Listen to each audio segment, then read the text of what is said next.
I think you've officially got the best background here, though. It's like, I hear people sometimes will think this is a virtual background. They don't think that anymore because this plant has like taken over the whole room, and that's not like cool.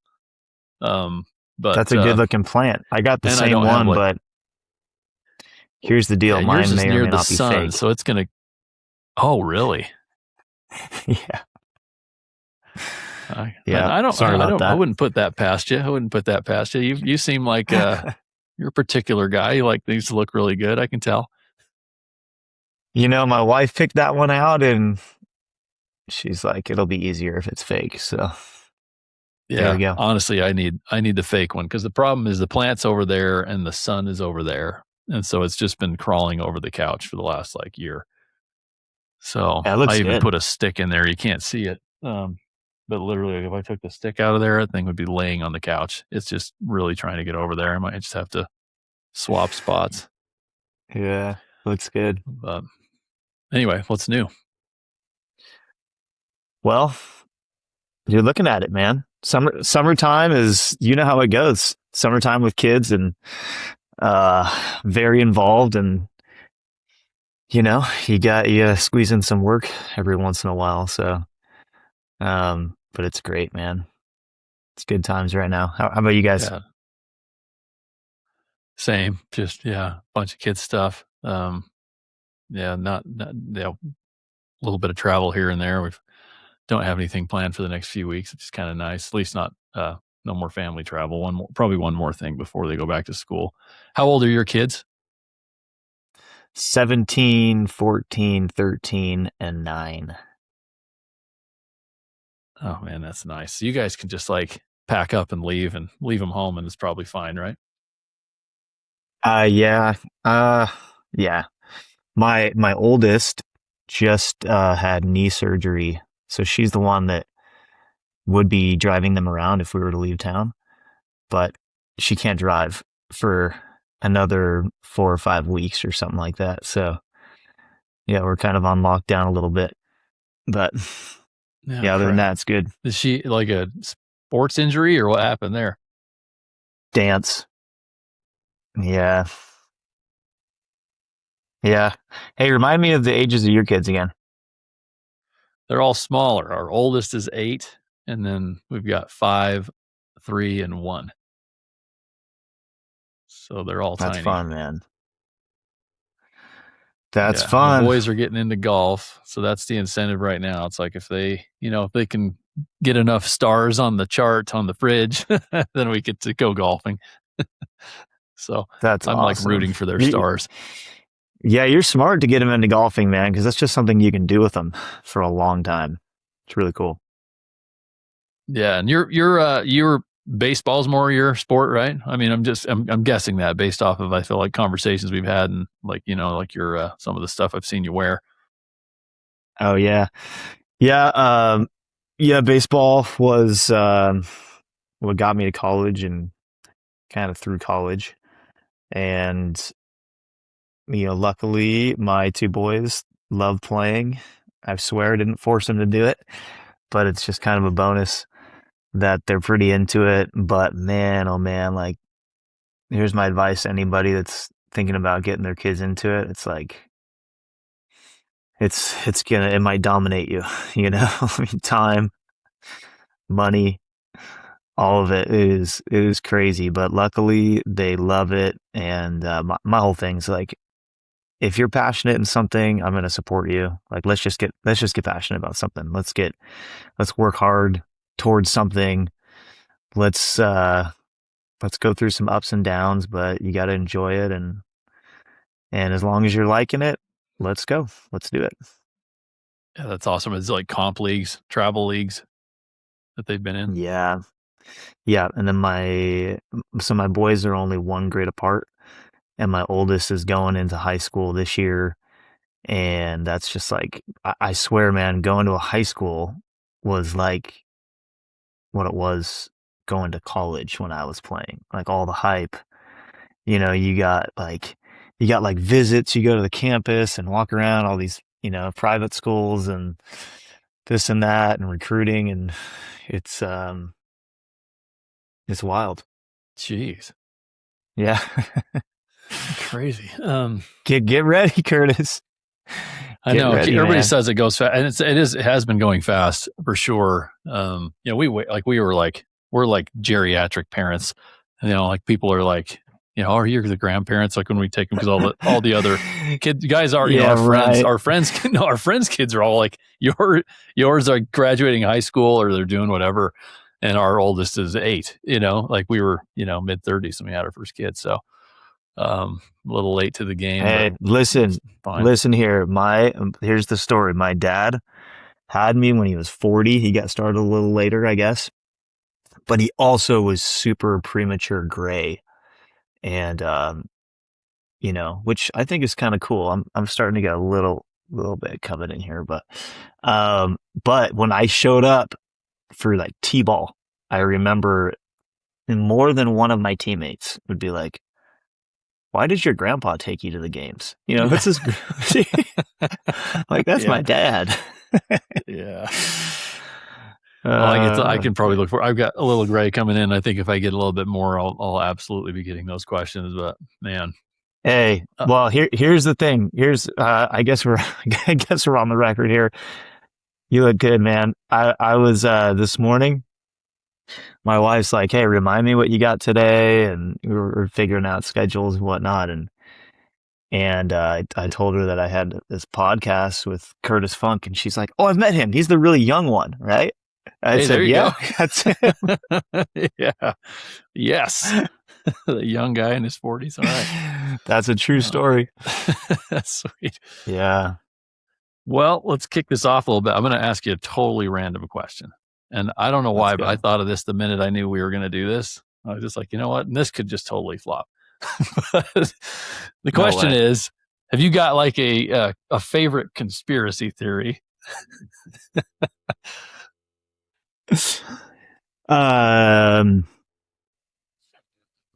Probably. Listen, that's such a good question because I kind of pride myself in not really believing in it, but I also have been known to really stir the pot. And so when I know Yeah. that people are really into the conspiracy theories, sometimes I'll just Get full them going. disclosure. Sometimes I'll take them to the side and be like, "Hey, did you hear about this? You know?" And what do you think about it? And then they just get going and going and going. I just love to see. I, it's not that I'm not that guy that loves to see the reaction out of people. I love to see when people are passionate about something. You see the Yeah. fire in their eyes and they get going. And I just think it's awesome. So I don't have a specific one. I mean, the one that probably I like to ask people about is the moon landing Yeah. and just see their thoughts. Funny story, Curtis. Okay, so speaking of that exact thing that I just said, um, during college baseball, we were playing in Texas, and the coaches said, "Hey, we got a special treat for you. We're gonna go visit NASA and like check out the campus and everything." And we had like a private tour, Huh. and we're sitting in the control room where they said they were viewing the moon landing, right? The historic moon landing. And this guy, he was quite a bit older, was saying, he was there. He was one of the guys like Oh communicating wow. to the astronauts, right? And he's like, any questions to our baseball team? We're sitting there and I look around and I'm like, I gotta say it. And I was like, hey, what do you think about the people that think this is all fake? And the thing is, Curtis, as we were driving there, my assistant coach got up and declared that it was fake. Oh Right, to man. the whole So was team. he in He's the like, room when "Oh, you said that? he was in the room," and that's kind of why I brought it up. And I probably didn't see much playing time those few games after because the guy basically was in tears saying that he was there and he saw it with his own eyes. And for those people that Mm, think that, it's ridiculous. And then we're getting back yeah. back on the bus and he like hit me in the side and he's like, "Good one, buddy." Yeah, I saw what you did there. That is It was awesome. pretty funny. I you know, How I about you? no, I mean I I'll get sucked into all these things. I think they're so interesting to read about. But like the moon one is funny, and just kind of get into like hearing both sides for sure. But then if you like ask a question, if I'm like, well, yeah, but it seems kind of weird that whatever, like the shadows aren't parallel or whatever, you've heard like these things, right? And all of a sudden, like someone's like, you don't believe we win. And I'm like, no, I didn't say that. I'm just saying You're just asking questions, man. this definitely like kind of brings up a question. And the funny thing is like we were at a wedding last year, and I don't know why, like how this even came up, but like a distant relative is there. And I haven't even spent a lot of time talking to this guy, but he's super smart. And my wife said something about, well, yeah, Curtis has a question about the moon landing. And I swear this guy, like chair to chair, wants to sit like knee to knee and just like look at me like deep in the Oh eyes. yeah. Just so like you say, like people that are passionate about it, he was so passionate about all the reasons that there's no reason to doubt this happened. And I'm like, I'm not saying I doubt it. I'm just literally saying like, can you answer these questions? He had answers to the questions. I'm like, all right, great. This is awesome. But I don't think we need to keep talking about it because it'd been like 30 minutes of him Oh just my like goodness. just drilling me with information. And I'm like, all right. Anyway. It's a passionate topic, man. Actually, so I mean, full disclosure, I am not going to say it, but probably as we're talking about this, my favorite one is I have no opinions on it, but I just love to see people get fired up. And I'm not even going to say it because it has to do with like politics, but it is just too funny. That is the one. Offline, I'll have to bring it to your attention, man. You'll know. Yeah. No, I mean, just like JFK is always a fun one to read about too. I've read a couple books on that and stuff. But anyway, I thought that'd be it. But like, I think that's the same reason you think it's interesting is why I think it's interesting. I just love that it just gets people going. Like when someone's got a real strong opinion, I just love how, and so anyways, I do the same thing to stir the pot. And then, but at the same time, it's like, I probably do it too much because I'll get guys like, oh, he doesn't, he's conspiracy theorist. I'm like, no, I'm doing the same thing. I just want to get people going. But anyway, that's too funny. Thanks for sharing. I'll hear your secret one later. Yeah. So, PodCasket, like it's just about, we're just interviewing the legends in death care. If you've heard any of the episodes we've done before, it's really just about your story, like what got you here and all that. And obviously you brought up baseball a few times, so we can't skip that. We need to understand, like, sounds like you played collegiate baseball. And I don't even think I knew that. So I want to hear more about that. But if you just want to kind of take it from the beginning here, so we can hear like on the personal side, like, where you grew up, where you're from, kind of school, hobbies, that kind of stuff. And let's take it to there. And then we'll talk about like your entrance to the funeral profession and everything there. So. Okay. You got it. Hopefully this isn't too boring here, man. But okay, so I grew up, I'm like pointing here as if you're here with me, but I grew up about 12, 13 minutes that way, in Laguna Hills, California. And our office now is in Laguna Niguel. It's just like a little bit closer west to the beach. And the thing is I always tell people, it's funny. It's like I never went anywhere with my life. I did go away for a few years. We can get into that. Came back, raised my family. But there's so many people here in Southern California that for better or for worse, like I never run into people that I grew up with because there's just, even though it's 10, 15 minutes away, there's probably a million people, in between it. So, that's, my growing up experience, very much into sports, just being outside, classic. But, I'll speak briefly about athletics, and it's kind of what I tell my kids now, but what I've learned, I didn't really understand it going through it. I just love to play and compete and things like that. But man, oh man, there's just like so many good life lessons you learn from it.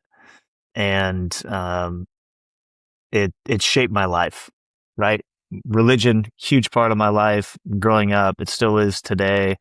But sports is like this unique thing that you can relate to life and to business, where it's like nothing but failure, and depending on what sport you play. So baseball is notorious for failure, and you just have to deal with it over and over and over, and you have to you have to be resilient or else you're just going to quit because it's pretty tough. Now you might be saying like, well, why in the world would you want to play something like that? But it's fun, and it's fun to be able to prove to your team and to yourself and whatever that you can deal with the ups and downs and still persevere. So played baseball and football through high school, and then baseball was my true love, I guess, just because of my size probably and you know all of that. But yeah, ended up playing at BYU.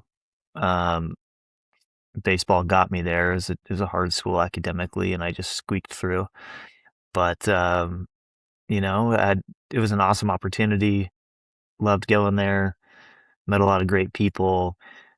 Ultimately, the connection into death care was somebody I met at college, and was a buddy that was talking about this, you know, pre-need funeral insurance thing. I didn't know what any of those words meant. I knew what insurance was, but pre-need and funeral, I was like, I don't know. I don't know what that is. And he would try to describe it to me, and he kept after it.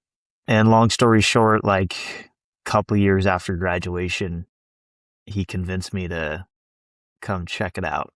And I had zero intention of checking it out, but I did and fell in love with it, just the whole concept, and kind of the rest is history. But And was this like it the call center and like near BYU that Percoa had, or where'd you first get introduced? that didn't exist. That didn't exist yet. Hmm. So yeah, I after getting married and having our first kid, I worked really hard to get into healthcare administration.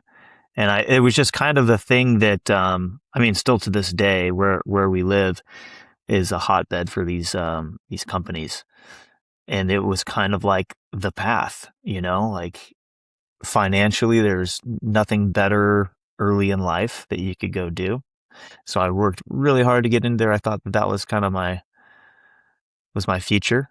And right when I got my foot in the door, I just started having feelings that it maybe wasn't my long-term thing. Hmm. And this is the buddy I'm referring to is Eric Battles at Oh Precoa. yeah, Eric Battles just kept after it and kept after it, and he's just a great friend. So I trusted yeah. him and loved him. And no, I went up to Portland, the the funeral planning center in Orem didn't exist at the time, and it's funny What time frame are we because talking about here? Like when were you this when were you in college? great question. I started in 2010, so yeah, it was early in 2010, and Started went up to Port. started with Percoa or started college? Started with Precoa. I'm Started sorry, yeah, Percoa. Okay. yeah. Graduated in 2008 from college Okay. officially. Took me a long time. So, um, yeah. Well, I mean, I threw a 2-year mission for my church in the middle of college, Yeah. Where'd you go and there? then back. I went to Everett, Washington, so just north of Seattle, Okay. and it was beautiful and it was awesome. Loved it. So yeah, so this was after college. Graduated 2008. Was in some retail management and then some in healthcare. And I just got my foot in the door in healthcare, and it was 2010 when Eric persevered and convinced me to go to Portland to check out this profession, right? And at the time, it was funny. They had an office that was not great, and they prepped me on it, but I didn't know any different. I didn't know what was a good office and not a good office, and all I knew is that I got to meet the founders and just fell in love with the story and like what they were all about. And there was a good opportunity here in Southern California for me to kind of just get right into. And so that's how I got in the profession. That was my growing up experience wrapped into how I got in the profession. So And when you met Eric, was he just like was he another student at BYU at the time, or so again, I mean, I guess it's somewhat typical. It's no, it's not very typical, but the our wives were roommates before we got married. Oh, okay. So earlier on in their college experience, they were roommates together and stayed really, really good friends. And so naturally, when we both got married, we started hanging out. I remember going to the Battles wedding. I didn't know who Eric was at all. I was like just a fly on the wall and saw this guy, and I remembered he had a great brown suit on that I really Of loved. course he did. Yeah. Of course he did. he's he's always dressed so well. Oh, Yes, absolutely. So he was dressed to impress there, and it made an impact on me, and then we became fast friends, and he just kept after it and convinced me to go check it out. You know, yeah. so And your wife, I was had she? You met her at BYU then? I did And was she from I Southern did. California too, or how? Or where's she from? You know, she wasn't. Her family actually had grown up and everything in like Central California, and then Hmm. they moved to Utah. So she's the youngest of six, and she moved to Utah when she was about 12 years old. And that's kind of what she knew as her grown up experience, you know. But it was interesting getting real personal here. She would vacation like right here where we're kind of located, Hmm. and it's funny because truth came out when we were like engaged. She's like, I always said I was gonna marry somebody from this area. So I thought, do you actually love me or do you just love where I'm from? Yeah, that's awesome. Where No. was she in Central California? I lived there for a while as a little kid. Oh, really? So, outside of Fresno, Clovis. Clovis, yeah. I lived Um, in Fresno, and then I lived in a town called Los Banos, which like Los Baños, the bathrooms in Spanish. So yeah, pretty nice no place. way. How long were you in, where were you, you were in Fresno, huh? So Yeah, Fresno. how I mean, I old was were a you? little kid. I mean, like young.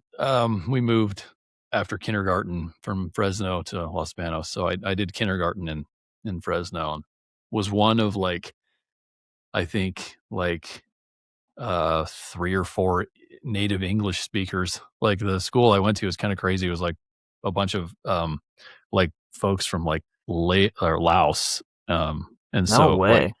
all these, yeah, it was really kind of cool. Yeah, it's crazy to look at my kindergarten picture because all these Asian names, King Kuvang. I'll never forget that name. Anyway, I'm I'm I'm Curtis, I'm totally digressing here. I guarantee you, I guarantee you, a lot of the same people. My Oh, I don't know. I wouldn't. I in-laws wouldn't. know. They I talked know about like no one. that community that you just mentioned, and Oh, okay. my father-in-law was like a local leader in their church, and would always be talking about serving with those people and stuff. So Oh, that's crazy. funny. Yeah. I mean, I don't think Her maiden Clovis name was is far from Christensen. where we lived. Christensen. I'll have to ask my dad. Like he'd Yeah. remember people. The only person I really remember from there that was like older, that was more of a prominent name. His name was Bill Baird, and he played like the in like Super Bowl number 2 with the Jets, and so like he was a safety, but he'd gone to church with us there. It's really cool, dude. But that's like the only That like is name I really crazy. remember from Fresno. I was just too small. Know a little more You'll have to names in the ask your other town, parents. but Yeah. yeah, I will. It's interesting. So okay, so then you guys met at BYU. You get married. Back to baseball though. So you were like playing for BYU. Was this like Mountain West Conference time? Yeah. Yeah, exactly. Okay. And so what Yep. was that like? So What was that like? Like you guys traveling a lot, or what's the baseball scene like in college? yeah, particularly with BYU, especially at the time. Now, actually, they kind of have a historic field because the field is heated. It's turf and it's got a heating system underneath the turf. So nowadays they melt the snow if it's snowing and they just keep playing. Hmm. But back in my day, sound like an old man, but um, back in my day, they didn't have that. And so we were notorious. And BYU is the only college that does not compete on Sunday in baseball. It's Hmm. the only Division I school. So every single team that plays us has to commit to playing Thursday, Friday, Saturday. Those are the series you play instead of Friday, Saturday, Sunday, which is normal in college Interesting. baseball. So if you can think about it, Curtis, during the beginning of the season, because it's spring season, it's still freezing cold in Utah. And so Yeah. we would be on the road sometimes like Tuesday evening, Wednesday morning, a lot of times, to fly or drive on a bus or whatever, so that we'd be prepped and ready to play on Thursday. So many weeks I was only going to class like Monday, Tuesday, Hmm. right? And then I just remember those days where the teams getting together trying to do all their assignments like on the bus or the plane or whatever, and we're just scrambling. That's like one of the reasons why it took me a while to graduate, is because you just can't take that many credits when you're playing a sport and you're on the road all the time and your schedule's crazy. I mean, it's early morning lifting, and then you try to squeeze in some class, and then it's straight to practice afterwards and until the evening. And then you got to study and all that stuff. So it was a wild schedule. I absolutely loved it. Very, very difficult times. Like, just, you play your whole life, and if you're playing at a Division I level, typically you're um, always one of the best players on your team growing up and things like that. And you know how to just will your way to the top. And you get to college, and everybody was that kid growing up. And Hmm. it's an awakening, that's for sure. And so you have to navigate and learn how to, you know, find your place, find your role on this team. And oftentimes it's not at the top, you know. Yeah. So it was humbling for me for sure. And just awesome, really cool. I draw upon those experiences in my work life all the time, like on the daily, as well as my time as a full-time missionary. Those hard things you have to go through, and you're like, well, if I went through this work stuff, it's okay. It'll all work out. Yeah. Is there like an experience or like a big moment or anything in playing baseball there that like you think about a lot, like one of the like a story you share? If you ask my kids, you ask my boys, I'm full of good stories. They actually have this running joke as we're traveling around in Southern California. Um, when they were little, I used to kind of joke with them. Sometimes it was true, sometimes it was a joke. I would see a field we'd drive by and be like, "Hey boys, you see that field over there? I hit a home run over there." And so, just to mess with them. And to this day, we're like in the middle of nowhere, and they're like, "Dad, did you hit a home run on that field too?" I'm like, "No, I was just kidding. That was a joke, guys. You got to let it go." Um, but man, it's a good question. I don't know if I have a specific time. There were some big moments and things, but mostly I just remember. Um, this sounds kind of dumb. It sounds a little depressing, but I remember the adversity that I had to go through, and um, but I loved it. Like that's Mm, just you know how it goes, man. It's like that's the only way to grow, is to go through adversity. And you just got to go through it so many times. You can try yeah. to avoid it all you want, but you can't. And you got to go through it, and that's what helps you grow. And the life lessons that I have are all because of adversity in one way, shape, or form. Yeah. Yeah, man. No, I love that. There's a book, The Obstacle is the Way. I think like Love it's a that great book. book. Great book, right? Ryan Yeah, just like Holiday. take the hard path. Do you think you at your peak there in college, do you think you could have hit a major league fastball? Sure, if I had enough tries. Yeah.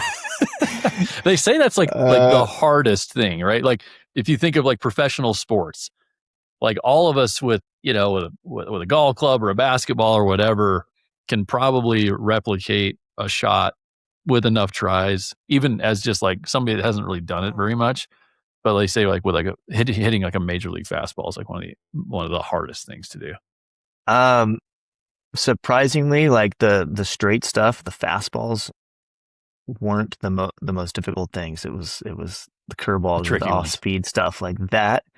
To me is crazy. One of those moments, I guess. Speaking of fastballs, I had the privilege of this was an embarrassing story too, but there was a guy that was in college, went on to play in the major leagues, and he was a two-time Cy Young Award winner. So what that Oh means wow. is he was voted the very best pitcher in the major leagues for 2 years, which is it's the best, right? But I faced Yeah. him in college, and it happened to be he played for the University of Washington.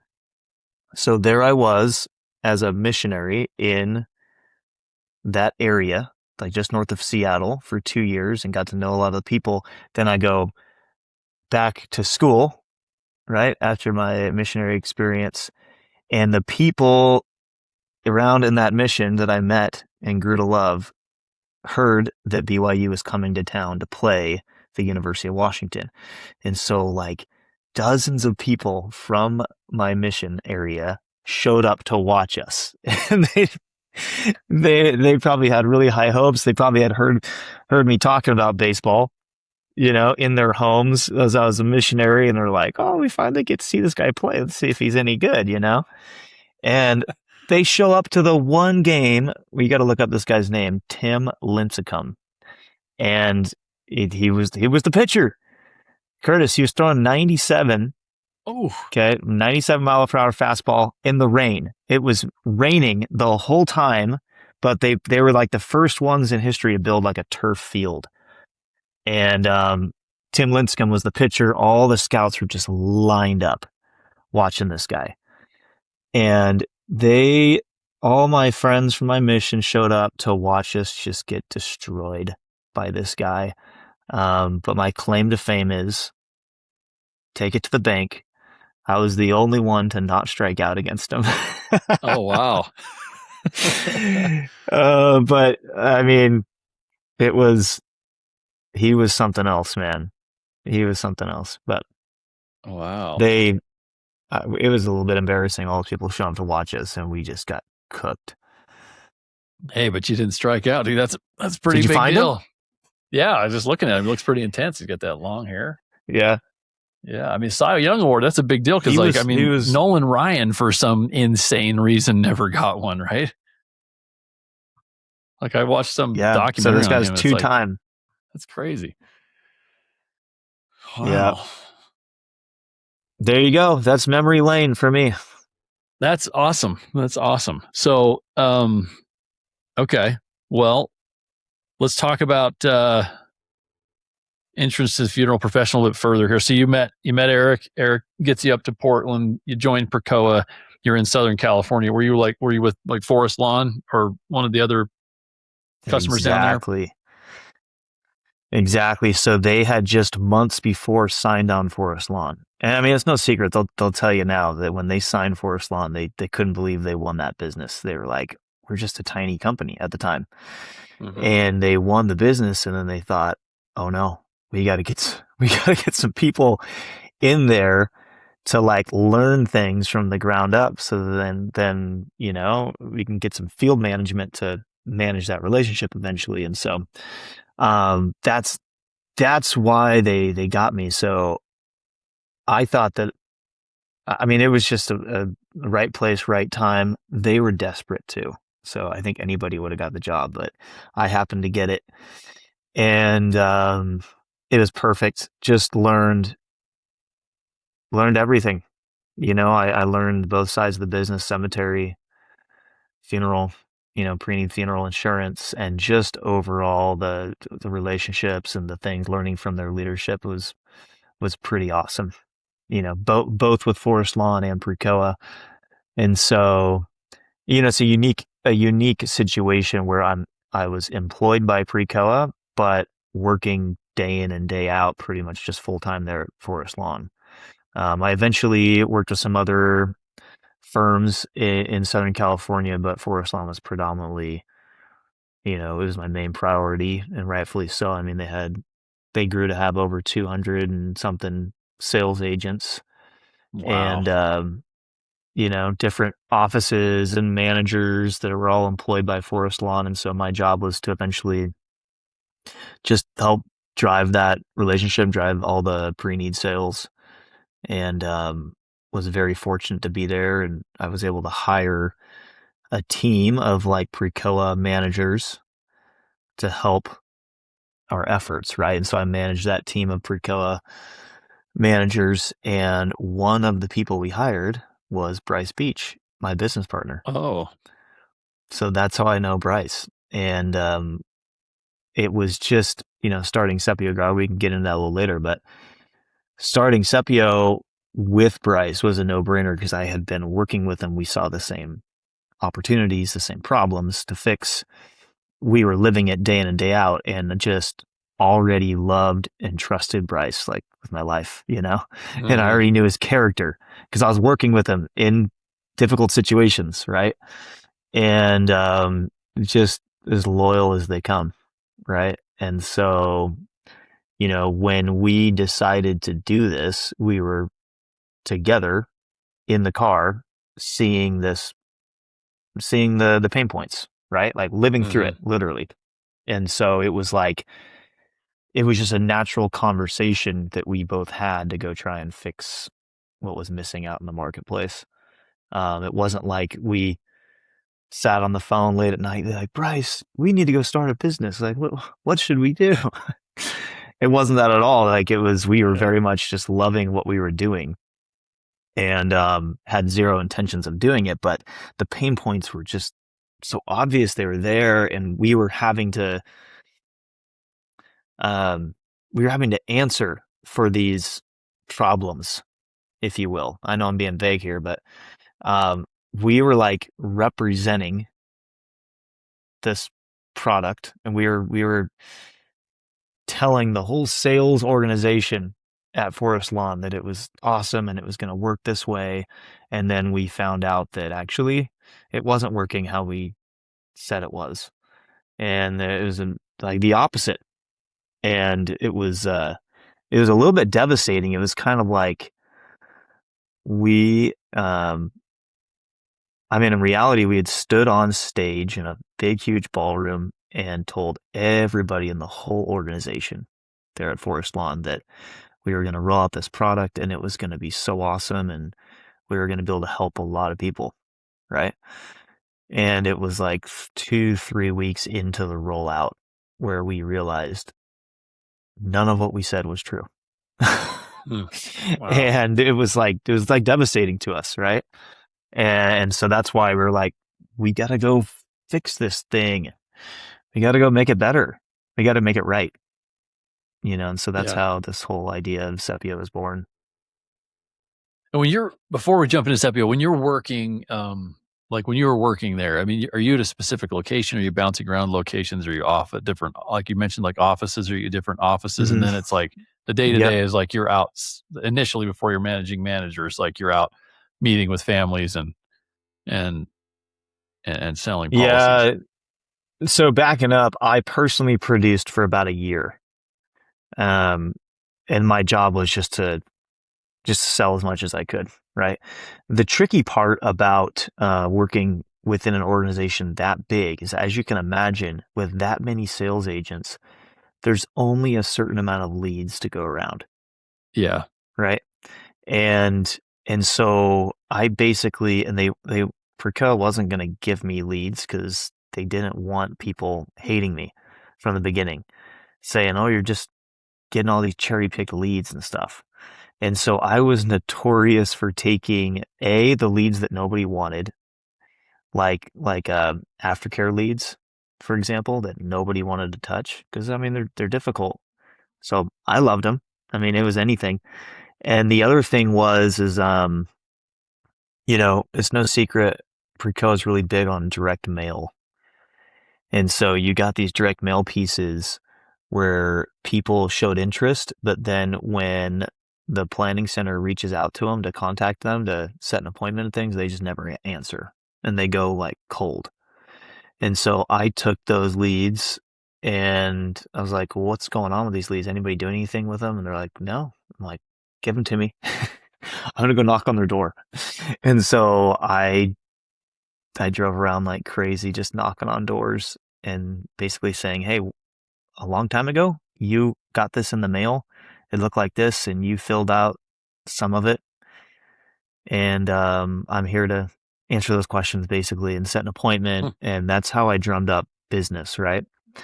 Um, but fast forward, what I focused on once I got into more management and sales leadership was and I had a lot of fun doing it. Again, because we only had a certain amount of leads, it didn't really make in my opinion, it didn't make a whole lot of sense to give just to spread them out evenly to all 200 plus people when many of them at the time didn't see the value in the leads to begin with. They kind of thought it was a waste of their time. And because you have to know how to work these leads and you have to know how to be quick on your feet and kind of turn them into a sale, right? And so basically we did the math, we only had a certain amount of leads to give to the whole organization. So instead of just distributing them evenly, so one person would get a lead, once a month? I mean, that doesn't make any sense. We Mm-hmm. basically formed this specialized team that would work the leads. And so, um, I'll try to be brief here, but for a little over 6 months, I went around to these different territories. They called them regions. Went around to these different regions doing regularly training meetings on our sales presentation because they were going to have to try out to qualify to be on this team. And it was literally, Curtis, like American Idol, where we had like a panel of judges and they signed up Hmm. and they came and presented, like role played, and we judged them. We had this like judging criteria, there was like three of us that would judge them. So I had gone around and taught them all for like 6 months, like a long time, just piece by piece by piece by piece of this long sales presentation. And then it was tryout day. And we had like 80 people try out. And from those 80 people, we took, I think the most we ever had was 17 people. And we had this funny name for the team. And basically, once people made it, then they were held incredibly accountable with their close rate, like presentation close rate, eventual close rate, all this stuff. We kept metrics on them. It was my job to kind of specifically manage that team as well and make sure that they were being very effective with the leads they were given. And if they didn't meet the criteria, they were out. We would hold another tryout and just kind of get the very best people in there to make sure they were taking care of these leads and ultimately helping prearranged families. And so that was a lot of fun. We took close rates from about 6% to over 50%. Whoa. So Whoa. it was a big jump, right? Yeah. And that was just a lot of hype around that. Kind of like everybody kind of wanted to be a part of that team, right? And we would hold regular training meetings. And it's kind of like this exclusive club, if you will, right? Where you get specific training, exclusive coaching, and exclusive leads. Where did And there was you, like a sorry, cut you off. Where did you learn? Like, because I mean, I've just, just on social media and stuff, I see how much effort you guys put now into training, like with your customers and everything else. Like, so where did was this where this originated, or was it earlier in your life where you realized like training is as crucial as it is? Because obviously I feel like just from what you're saying and what I've seen, it's a big deal to you. it really is. Um, Thanks for asking that question, man. It's really getting me to think here. It's got to be just like I knew nothing else other than like being a part of a team growing up, and coaching really matters at every level. It really does. And learning that from athletics, you get the right coach, in place and you get the right team in place, good things are going to happen, right? But it's constant. You have to constantly be working at your craft. You can't just like set it and forget it. You know what I mean? Not in Yeah. sales, not when you're trying to perform. You have to constantly be training and being willing to be trained and coached.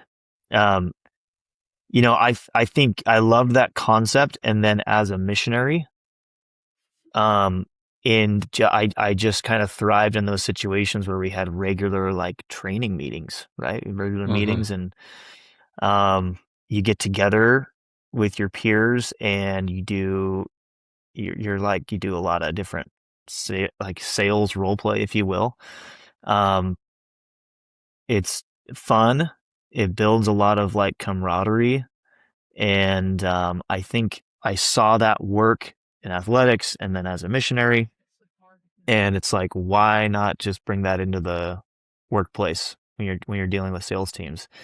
And that's just my opinion. It doesn't mean that that's the best way to do it. But Curtis, we had a board meeting early on with our company, and one of our board members who's just awesome asked us a similar question, but basically he was like, why do you have to train people so much? Can't you just sign them up, like sign up a sales agent to sell, and it's so easy.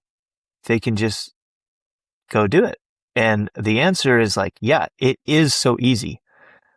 But if you're not constantly training and coaching and trying to provide an awesome experience and just basically reminding the sales agent that this is who we are and this is what we do and we're here to help you, but like offering real value, like if you're not doing that on a constant basis, they're not going to continue to produce. They just won't.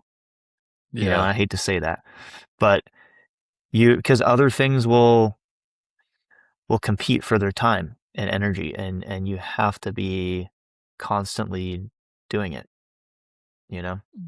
I don't know if that Yeah. answered your question or not, No, but it does. Yeah, it's no, totally. I think you're right on. I didn't know the answer, obviously. I was just curious, but it's like, I think you're coaching and with the mission and everything else is probably where that came from. And it's interesting to me to watch, like when a team or a group or a person is trained on a specific thing, it's like all of a sudden the whole, whatever their efforts are, they're going to be more successful, even if that one thing doesn't even seem like it correlates directly to their success, right? It's almost just like you give them some positive thing to think about and to focus on, and they're just working on that one thing. But it's like, if there's 32 variables that are going to make somebody like a perfect, salesperson or whatever that role is, like you got to keep training on those things over and over and yeah, over and over again. And yeah, I've seen it in our organization too. It's like when our sales team specifically is where I think every team needs training, but like specifically with the sales team, if like the sales trainings like sort of slow down for a little while or take like a summer off or something, it has a negative impact, and no one can really put their finger on it until the trainings come back. And the people are like, oh, wow, that really matters. So again, it's it's like, so even true. when it's like one thing that doesn't seem like it matters, it really does. I see you guys doing it. I mean, at Tukios, at least from afar, I see you have regular team meetings, and you might think that they're for culture building or whatever, but all those touch points, they really matter, and you have to consistently be doing it. I mean, Curtis, how many times have you gone to church and heard about faith? Like, why, why, Yeah. why do we have to keep learning about faith or whatever principle it is? And it's like, well, until everybody's perfect at it, we're probably going to hear the same things over and over and over again. A little different way in delivering that message, but it's the same stuff. And everybody needs to be reminded of it all the time.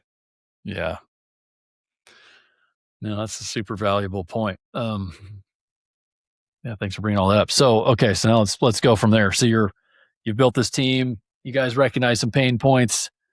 How did you make the decision? I mean, it's a tough decision. How'd you make the decision to say, okay, we're going to walk away. We're going to start something new? Well, man, it is like you're a founder, and I think that sometimes you got to live through stuff to really understand how it is, you know. But if I could put it into words, without getting too cheesy here and try not to get too emotional, I mean, it's like I y at some point you just got to realize it's a little out of your hands, you know, and you just go by faith. Um, because on paper, it didn't make very much sense at all. You know, I had a family of six. Had a my fourth child was born. Um, oh, I guess you can see him here a little bit. So that Yeah, little one in the see him back middle, there. Yeah, that little yeah, one in the middle was just recently born, and um, you know, it's no secret. It's tough to make ends meet in Southern California, but we felt like this is where we need to be, and we wanted to stay here. And so on paper, when you got a mortgage and a family of six, and you're um and I was really enjoying what I was doing at Precoa too, and loving the people and loving, you know, Forest Lawn and all the people you're working with. And so, man, I wrestled with it for some time. I knew we were gonna do it. I knew I needed to do it, but like the day of telling my employer that we were actually going to do it was super scary. And you know, all the implications. And I had recently, we're not going to get into it, but I had recently seen, you know, some of our peers go and try and do their own thing, and it like it was devastating to a lot of people. And I didn't want to experience that same thing, you know. And hmm so there was a lot of fear, but you know, because of a lot of thought and prayer and the whole family behind it, it was something that we couldn't deny. You know, you had to go for it. So, And how did you? like, I mean, like Bryce. I mean, I feel like you and I know each other a little bit better than I haven't spent as much time with Bryce, but like it seems like Bryce wouldn't be as maybe as big of a risk taker, or maybe I'm completely misreading, but like, yeah, no, how did that he's come not. together? He's not, which is thank goodness, because like he balances me out like crazy, right? But man, and throughout the whole process, I was just clear with I'm like, Bryce, dude, I love you. I love your family. I don't want to mess you up, man. Like you gotta figure this thing out for yourself before you do this with me. It's kind of like I'm doing it, but don't do it with me unless you are 100% sure. And hmm he's not that type of a person to take huge risks. Like, and that's one of his strengths is like he's just steady Eddie. He's the voice of reason. And you know, ultimately he had the same feelings and promptings that I did, and it was tough, man. It was really hard, those conversations with our employer. And we were just trying to be incredibly transparent with them and do this the right way. And it took us months and months and months to like finally break off, even after telling them we were going to do it, because we didn't want to just leave them. We had to find out our replacements, leave them in a good spot, and then slowly just go do our own thing. But yeah, that was you know, the next session, next podcast, you're gonna have to get with Bryce, because his whole experience was crazy as well. The thing is too, Curtis, is he was going through crazy. I won't, you know, for respect out of him, I won't get into details, but he was going through crazy um, family stuff on his own, and I mean, it was all good. Luckily, he had a very supportive wife as well, and but he went through some tragic things, and right in the middle of trying to start it up, you know, and I kind of went through the same things. My wife got super sick, and it was a weird time, but when things are meant to be, you just kind of put your head down and go for it, and things seem to work out. So yeah, it was wild. And what year was this when you guys stepped away? So we formed the company in 2018, but we didn't start going until like towards the end of 2019.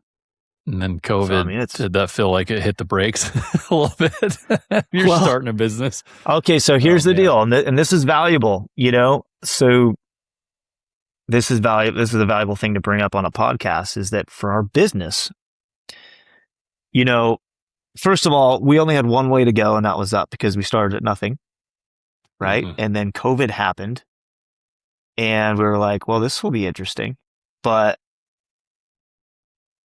I, death care is going to keep going on, you know, moving forward. In some cases, it's better than ever, right? But our product, because it's kind of a pre-need thing, you know, we were like, maybe people won't make prearrangements ever again. You know, I don't know.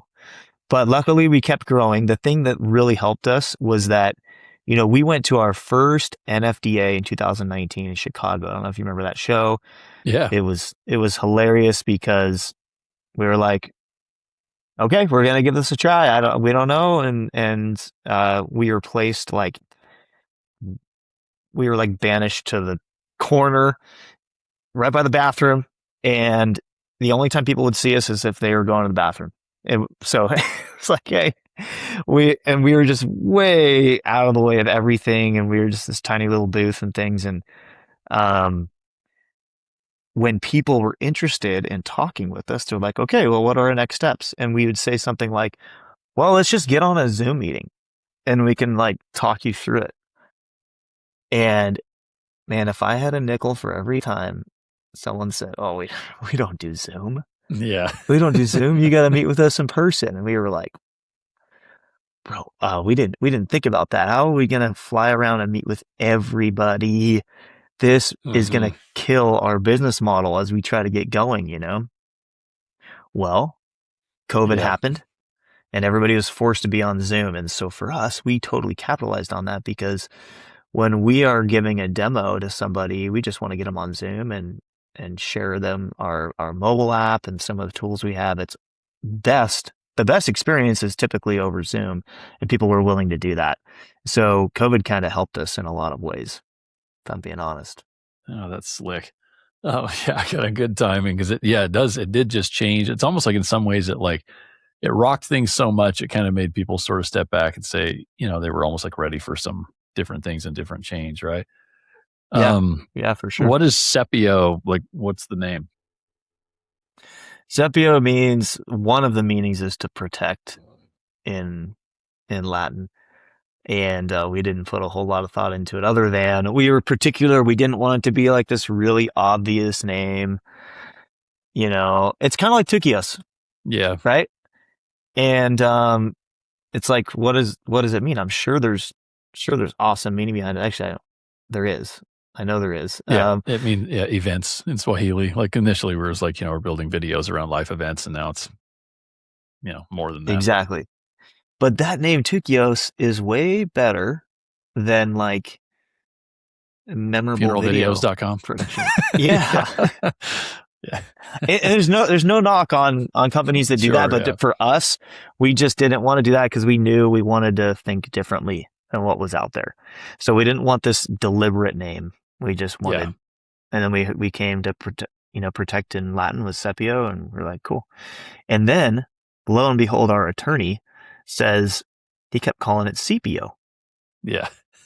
and we're like, dude, it's Sepio. And so finally, Bryce and I were like, hey, should we actually look up the pronunciation and see what how it's actually said? And sure enough, it is Sepio, but we didn't like that, so we just call it Sepio. So That is awesome. No, I love it because it's like you guys, you have a brand now. And when you think about brands, like, it's as I've heard both arguments. I've heard, for a long time, especially early on, I was like, people were like, you're crazy, like creating a word, coming up with a word no one knows. Like, how are they going to remember how to spell it, how to say it? How are they going to remember any of that? And I'm like, you know what? Like, honestly, like, all I can tell you is when we were funeralrecording.com, no one remembered who the frick we were. And when we became Tukios and like had this obnoxious brand and name and colors and everything else, now they remember it. And the other thing that's important, like that you guys do and better than we do, is that it's a death care brand that people are willing to wear, right? Like that for me was a big deal. It's like if I'm walking around with, the word funeral on my logo, I'm not going to see a lot of people wearing it or being willing to wear it. But when it's a word that like is different and people don't know, and you can make cool swag, which is my next question for you, like people will wear your brand. So when you were in that banished in the back corner with the booth, did you already have the socks? And tell us about how the whole sock thing came about. Not at all. But Curtis, we got to hang out, man. You just said so many things that just fired me up because literally our logo guy is a friend of ours. He does branding and things like that. We went to him and said, "Hey, we need to create a logo. We need something pretty fast, but the deal is we want to be able to wear it should we choose to." So just think about it. I mean, here's our clientele. It's, we talked about the demographics and the age, and so we don't want to be like too crazy and too techy on our logo and things like that, but something strong, but with people willing to wear it. So that's interesting you bring that up. And that was the exact same thing that we went through. So that's really cool to hear. So yeah, our first convention, we had no idea about the socks. This is a funny story, but it was just one of the guys on our team. He's now on our board, but his name's Tyson, and a lot of people know him. He's just one of those guys that knows people. He's a connector, and true to his form, he came to us and said, "Hey, would you guys ever want to make socks? I got a sock connection." For like, and for me, I just said, "Sure, let's give it a shot." What I don't want to do is make pens or magnets or something like that, or notepads, and that's fine because that's useful. Like I got a pen right here. It's not mine. I got it at a convention. But we just wanted to be a little different. And so the idea of socks was like that checked all the boxes if they're good socks. But we don't want to do these, socks that come in the plastic wrapper that are going to dissolve, once you wear them or whatever.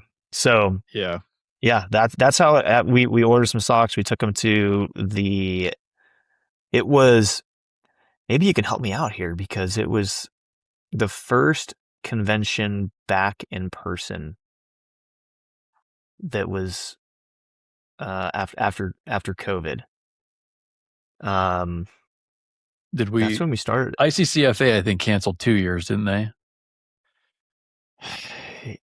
Yeah, I mean, it felt like COVID was still kind of going on, but there was a convention. It was like towards the tail end of it.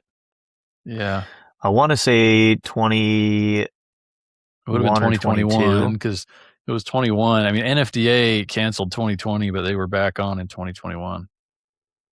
Okay. So okay, yeah. That one. So but it was that. Weren't you giving them away when we were socks. like when we did the first unconference, like in 2020? Didn't you guys have socks at that thing, or was it the next unconference that you were? It was I think it was the next one. It was the next. I think it was like 3 at unconference. I think it was only like 3-4 years ago that we started doing that one. But okay. Yeah, man, and it just based on feedback from people at the conventions and things, it stuck, and of course now we're doing a lot of collaborations with different companies and things. So we're just super flattered. I mean, it's awesome. It's really cool to see that other companies in the profession want to be a part of it too, and it's great. We and now it's funny. I just saw an email back from one of our ambassadors, and Tukios has an ambassador now as well. Yeah. But there's three ambassadors for like our brand or whatever, and primarily for our socks. But one of the ambassadors sent back an email. We sent out like a care package to all of them, and one of them received it, sent us back an awesome email and some photos and all sorts of stuff. It's really cool. Yeah, Landon, your Tukio's brand ambassador. I've got a couple things to say about this. One is that he has sacrificed his ankle hair to wear Sepio socks every day. Right? It doesn't matter the situation, shorts, pants. He is in Sepio socks at all times. He I mean, is. I'm everywhere we always go. no pressure, but when you guys post stuff and Landon's in there, I'm always looking for his socks. And Yeah. he is loyal, man. It is awesome. It's so He awesome. loves those socks. And the other thing I was going to mention is I was perusing your website and I saw him on there, so I was excited to see that. But Tukios, most of the time, if you type it, will auto correct to tulips, and so Landon works Is for it? tulips according to your website, and that Oh is so my common though. goodness. I'm Like that looking that happens up all the time. right now. Well, and that is a brand in the profession, so we Yeah, he gotta works for correct that. Tulip I'm so Cremation. sorry. No, don't worry about it. It happens all the time. I mean, I send it to people in my text all the time. I go to write Tukios and tulips pops out. But I'm changing that, man. Oh, thanks for pointing that out. we got to get our Oh, version I was just looking at his 2.0 beautiful face collab. when I saw it. Yeah. Yeah, with that mustache. Yeah. Can't miss that. It's good. Oh, that is awesome. All right. I was like looking at your website, so I lost my notes here. But okay, so you guys are killing it. I mean, you've been growing. It's been so awesome to see. But what's new? I mean, you started with the away from home assurance, and you've launched an app. Is my understanding stuff too, right? Like, kind of tell Yeah. us where's the business at? The business, it's fun, man. We obviously have high hopes. We think we're going in the right direction, and at the same time, we know there's a lot to accomplish. You know how it goes. Maybe not. Maybe you guys are at a different level, obviously, but it's like the more you grow and the more you learn, the more you realize there's like more opportunity, right? And so we are we very much over the last like year, I would say this is probably not a sexy exciting answer here, but we have found and we see the need to like sure up our foundation when we fulfill cases, right? We are all like, internally, we are totally on the same page about doing the right thing for the client family. We kind of stand alone in the way that we fulfill our cases and the experience that we provide on like the front end with our pre-need agents and our partners and funeral homes and things. But to be brief, we had like this whole pre-need experience. It's like built out. We talked about the coaching and training that's kind of been built out, and there's a method for the madness, and it's like automatic.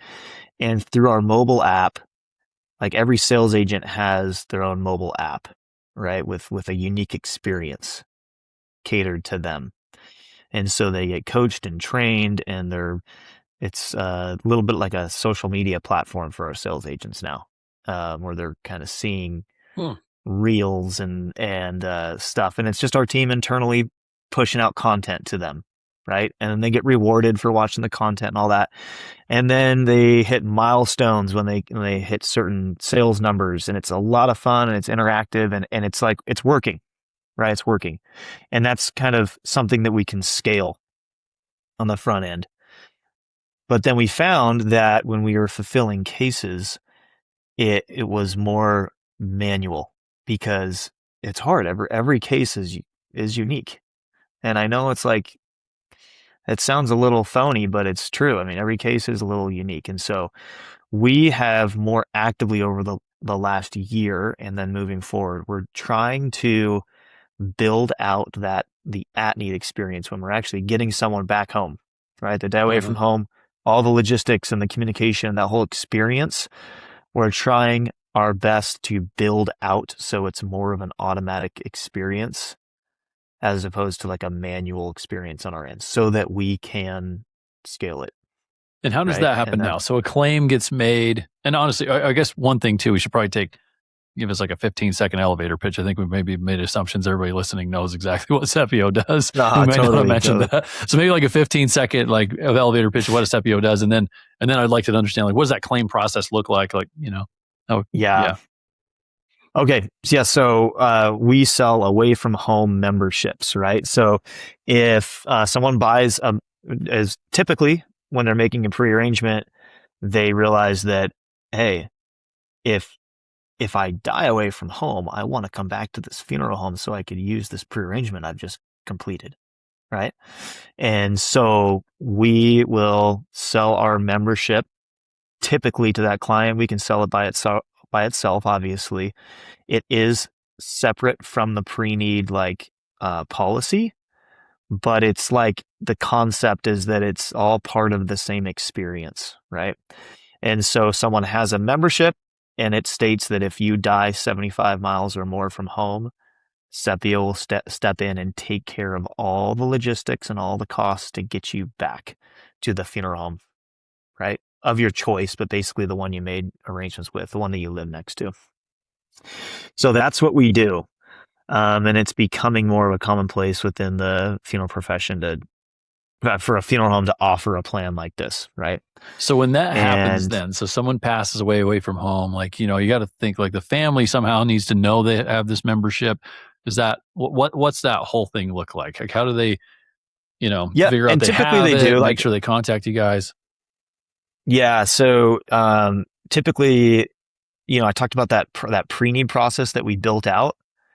And so basically, when someone purchases a membership, automatically they get communication from us. Like it's not a manual process; it's just built out on our back end, right? Where sales agent submits a sale through our mobile app or whatever platform we're integrated into, right? And then automatically the sales agent gets confirmation of that sale. Automatically, the client family gets confirmation of the sale, where they have proof of purchase, and they touch a button on the email and it up like their membership card uploads to their Apple Wallet or their Google Wallet or whatever they're using.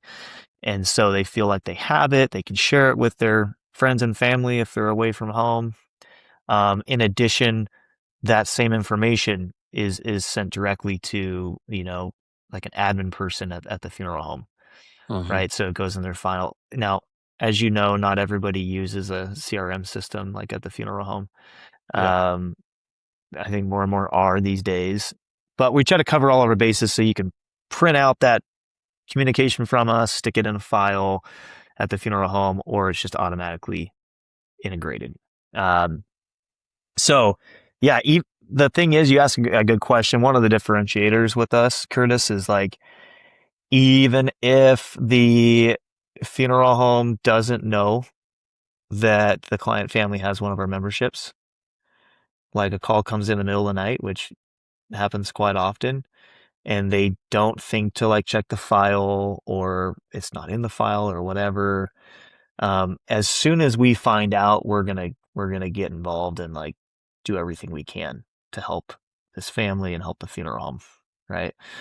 We're unique on that case, right? So with that specific topic, whereas what's been happening in our marketplace is there's some technicalities, right?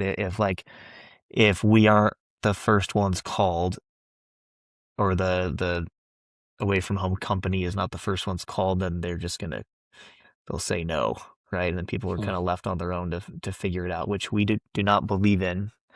And we understand sometimes it makes it more difficult for us, but that doesn't really matter. We're trying to do right by people, right? And so Hmm. we're one of our values at Sepio is we say endeavor to do good, um, but also kind of like endeavor to say yes, on these cases. So hopefully that answers your question. But basically, you ask about what we're working on moving forward. Yeah, we're trying to shore up that process.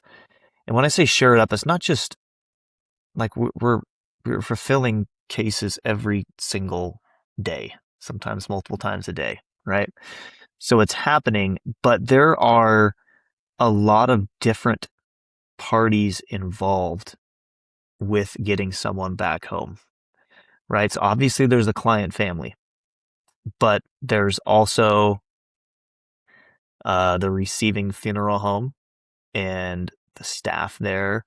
There's also, the pre-need company or the company that's like the distribution channel of who sold the plan, they need to be caught up to speed and involved, and they need to be communicated to. The funeral home where the person died obviously is a big part of the whole equation, one of the biggest, right? They need to be communicated to, they need to be put in touch with the right people. And so it's a logistical thing that like needs to be mastered, right? It's a great opportunity to improve that process so that everybody can have a great experience and it can be a consistent great experience. And so Like is no that matter the like if you're situation. somebody dies there 200 miles away from home, would you guys then where you're working with a funeral home that's that in that area 200 miles away, are you using Yeah, them for kind of like removal and any sort of prep that needs to be done to then get them on an airplane or in a some sort of transport depending on how far away they are? You're working with the exactly. funeral home to do that. And if it's a is it like does it have to be like a partner funeral home? Is there or that's one question. Another question I've got now is it's like is there like a kind of like an acceptable rate that you would normally pay a funeral home in a situation like that? Is it kind of was all that kind of mapped out, or Yeah. have you guys had to figure that out? Yes. I mean, all of it. What you just said, it is somewhat mapped out, and also we've had to figure it out. Again, what's unique about us, which makes things more difficult on us as well, it would be a lot easier just to say it has to be someone in our network and it has to be at this price or else we're saying no, right? That's kind of the easy thing to do. Um, but we don't want to do that. We're endeavoring to say yes, right? And so oftentimes, especially domestically, we're able to work with someone that's like in our network, right? Or someone we are partnered with on the pre-need side of things. And we're like, hey, you know us, we know you. This is can you take this on, right? Can we do this together? Um, and as far as rates go, we have that conversation. Some are set in advance. Some we have to have a conversation with. The thing that's really, quite honestly, a good selling point for us and our partner funeral homes is a lot of times the funeral home that sold this plan of ours, they might know somebody and trust somebody where death occurred, Hmm. and so they will say, "Hey, look, I already know somebody," and we say, "Fantastic! If you know somebody, that means you believe in them." And like, since your name is kind of on this thing too, right? Like, we will have a conversation with that funeral home and see if we can use them.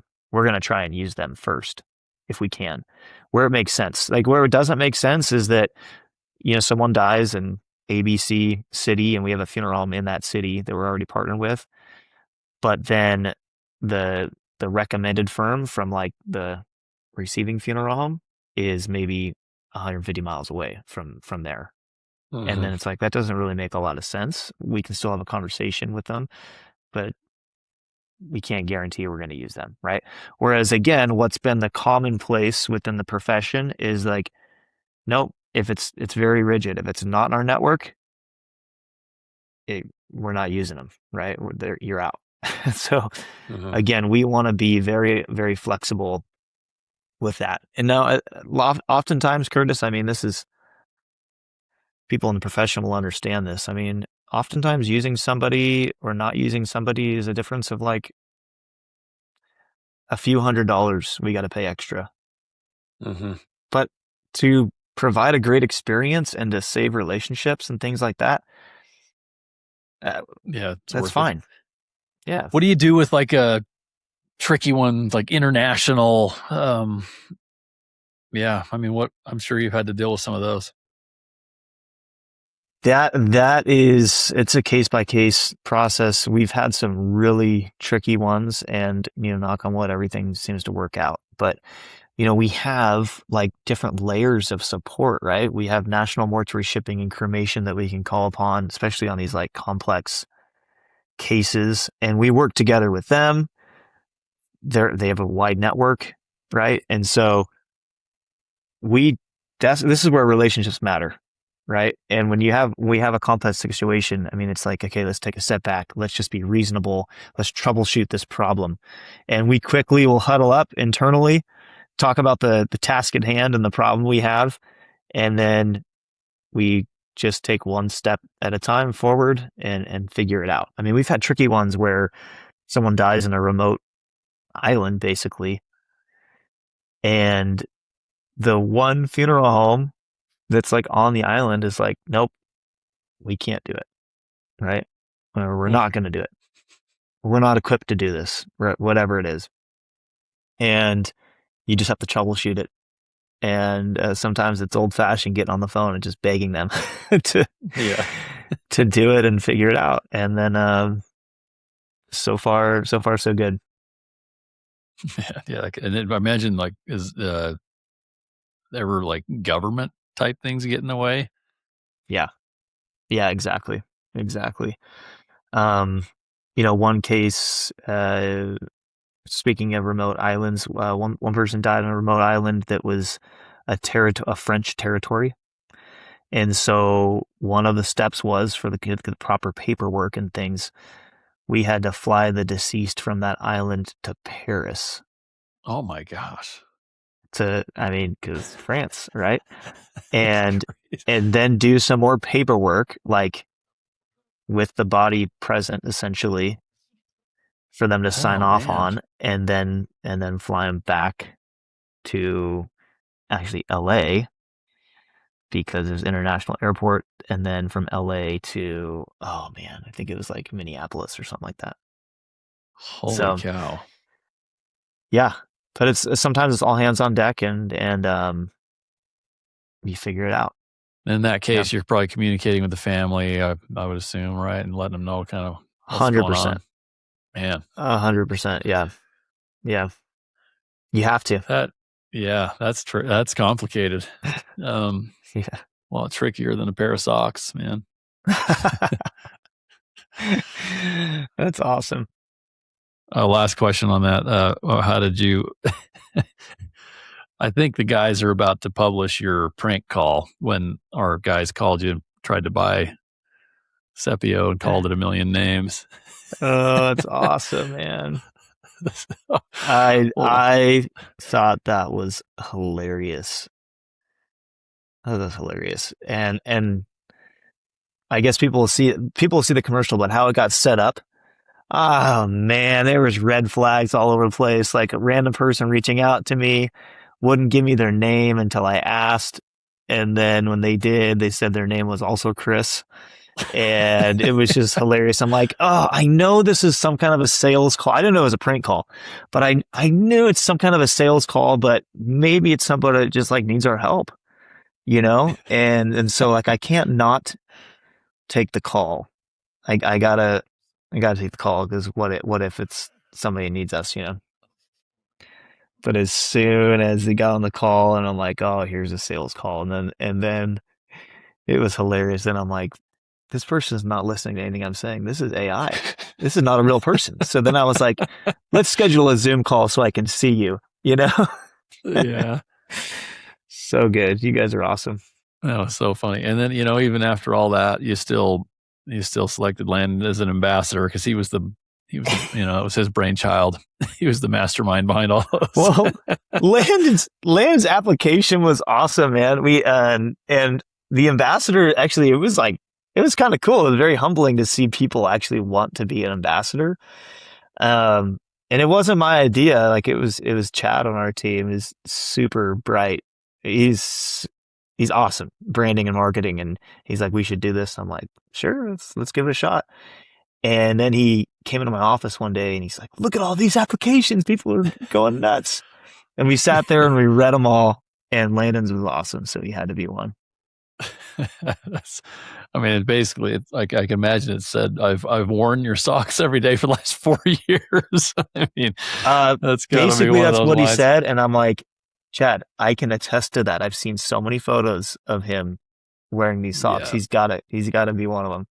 yeah, and he ends up sharing them with like his family members. So I've heard stories in here where like, man, I was at the gym the other day and I saw some guy, this random dude wearing Sepio socks, and I had to approach him and say, where did you get those? And it's usually like Landon, but Oh man, yeah. And he had his I think it was his dad or father-in-law that prearranged and went into the funeral home wearing them. and they wearing them and said, I'll buy that plan if I can get another pair of these socks. And so the agent reached out to us and it got back to me because we were like, we don't really know what to do with this. Since then, there's been a couple instances like that, believe it or not, where that like Oh, that's a amazing. similar scenario has repeated itself. But we're like, sure, send him a pair of socks, like, of course, he's a fan. And so we did. It was awesome. That's incredible. All right. Well, thank you, man. This has been awesome. It's awesome to hear the story. One final question, and sorry, I've been a little uh, scatterbrained. I'm sure we sent you a list of questions, and I probably didn't even touch them. I'm sorry if that's the This is case, but awesome. if we did send you a list of questions, one kind of wrap up is like, what do you kind of hope to see in the future of death care? Well, I mean, kind of the easy answer is like, I actually did think about this question, but one of easy answer would probably be like, oh, just technology is being more widely accepted and people are open to things. But I think we're there, man. Like I mean, we're definitely headed in that direction. Yes, the funeral profession, has a little bit of catching up to do, I would say, but the intentions are good. We're moving in the right direction there. Um, I don't know. In a dream world, I would, man, I would love to see more people and more organizations like truly trying to do good for people. And I get it. It's business. I totally get it. We're running a business. It's a for-profit business, and we're not going to be shy about that. But at the same time, what has worked for us, I believe, should work for everyone. That is like if you're first trying to do the right thing and you're first trying to select the best experience possible, then the profits are gonna come and they're gonna be better than ever imagined if you are trying to do the right thing from the beginning, right? And so I know that's like a soft answer there, but I just would like to see, and I do believe there's many people out there in the profession like that, but I would like to see people choosing, like, first and foremost, trying to provide the best experience possible for their client families and for everybody involved as the first priority instead of, what they stand to make profitability wise. Because again, if you put the people first, the profits will follow. So I guess that's my official Amen, answer. man. Oh, I believe that big time. It's like you're either in service of revenue or you're in service of customer. And if you're in service of customer, I 100% I believe revenue comes. And I think to your point there, it's like why that matters. To expound on it for a second is it does affect all of us, right? So like if you're on that camp of like the strategy is to do the right thing and know that like everything will pan out. Um, the the challenge when you're on that side of the fence is those that are out there in service of revenue instead. A lot of times will create a bad experience that gives the entire profession like a black mark, right? And like I know funeral homes feel that worse than any of us. When there's like one of these bad stories in the news, right? It affects every funeral Yeah. home negatively. So that's Yeah. really, I think, an important lesson for Curtis, sure. I know you've seen that in what you guys do, and that's basically the main reason why we even exist is I think that what's been out there in our little niche market was probably what you just mentioned. They're first doing it for maybe not the right reasons or however you want to call it. And it's been a good opportunity for us, but it's also been one of our greatest stumbling blocks is that there's kind of this reputation and there's this like black eye in the profession about certain things and what we do. And we literally just had a funeral home owner just a couple weeks ago call us, and there's a miscommunication, and he's like, no, no, no, the reason why I did X, Y, and Z is because I knew if I didn't do this, then you guys would say no to my case, right? And we're like, no, no, no. That's not us. I promise you, like, that's not us. Like, but he had been conditioned that way, right? Because of what's been in the marketplace. And it's like, oh man, that's not us. We don't do it that way. We did the exact opposite. And he was partnered with us, right?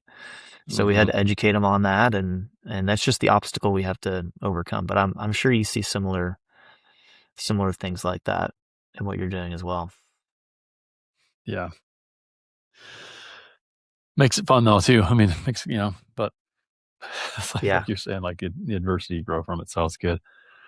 All right, man. Well, I appreciate you taking this time with me. This has been awesome. And yeah, when I'm in SoCal next, I'll have to come check out your sweet podcast studio. And Yeah. yeah, and we're planning some mountain biking stuff next year, so we'll key you on Oh, that let's pretty soon. go. That Billy, is yeah, cool. Billy talked to me about it. So anyway, He's your guy. yeah, Yeah. That's I,